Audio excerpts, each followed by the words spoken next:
એ દિવસે પોલીસ હાથો બની આ ભાજપનો અને ચૈતરભાઈને કેવી રીતે ફસાવવા, ચૈતરભાઈને કેવી રીતે કાવતરું કરીને અંદર નાખવા, ત્યારે સંજયભાઈ વસાવાએ કોઈ આદિવાસી સમાજનો વિચાર ના કર્યો, કોઈ વડીલોનો વિચાર ના કર્યો,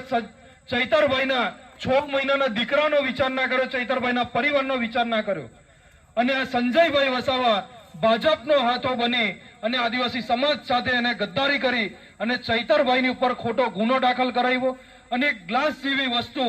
એક ઘાતક હથિયાર બનાવી અને ચૈતરભાઈને 109, 307 જેવી BNS ની કલમ 109 આવી ઘાતક કલમ સાથે એમને જેલની પાછળ એમને મોકલી દેવાનું કાવતરું આ પોલીસ અને ચૈતરભાઈ વસાવાને આજે આ ભાજપના નેતાઓએ ફસાવવાનું કામ કર્યું છે। આપણે સૌ જાણીએ છીએ કે કાચનો ગ્લાસ એક ઘાતક હથિયાર બતાવી અને ચૈતરભાઈનું જે કાવતરું બનાવ્યું છે, ચૈતરભાઈ વસાવાને જે જેલ પાછળ મોકલવાનું,